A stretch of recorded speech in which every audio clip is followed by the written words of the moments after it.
পাবনায় নগরবাড়ি ঘাটে আমদানি করা সারের স্তূপে আগুন দিয়েছে দুর্বৃত্তরা। আগুনে পুড়ে গেছে সহস্রাধিক বস্তা সার ও রক্ষণাবেক্ষণের উপকরণ।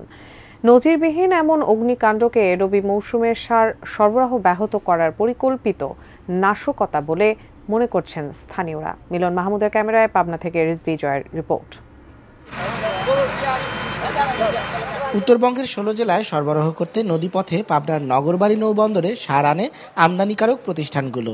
সরকারের অনুমোদিত ডিলাররা বরাদ্দপত্র জমা দিয়ে সার তুলে পৌঁছে দেন কৃষকদের কাছে। চলতি রবি মৌসুমে সরবরাহের জন্য নোয়াপাড়া গ্রুপের কয়েক হাজার বস্তা এমওপি সার মজুত করা ছিল বন্দরের পাশের এই ইয়ার্ডে। বুধবার গভীর রাতে সেই সারের স্তূপে আগুন দেয় দুর্বৃত্তরা। জেনেক্সে শিফট করো, লাইফকে লিফট করো। মুহূর্তেই আগুন ছড়িয়ে পড়ে সারের স্তূপের চতুর্দিকে। পুড়ে যায় সার ঢেকে রাখার ব্যয়বহুল কভার ও সহস্রাধিক বস্তা সার। আগুন ধাঁধা করে জ্বলতেছে। তা আমি ওই কোনা যায় পানি ছিল, পানির নিচে আবার কল চাপি চাপি পানি নিয়ে আগুন নিভাইছি। নিজে যান বাঁধে রাখে উপরে উঠে আমি সেই পানি মারে, ওই মুরব্বী আর আমি পানি মারে লিবেলাম। এরম আগুন দেওয়া তো ক্ষতি, বুঝছেন।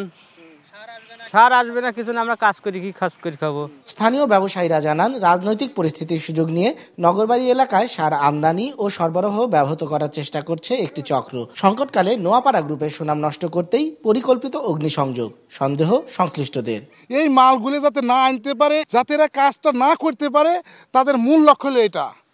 এমনকি ট্রান্সপোর্টে অনেক প্রকার ভয়ভীতি দেখানো হচ্ছে। অভিযোগ পেয়ে ঘটনা তদন্ত শুরু করেছে পুলিশ। নাশকতা নিশ্চিত হলে দোষীদের আইনের আওতায় আনার আশ্বাস দিলেও ক্যামেরায় কথা বলতে রাজি হননি পুলিশ কর্মকর্তারা।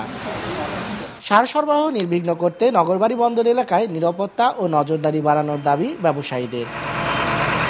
রিজভি জয়, এটিএন নিউজ, পাবনা।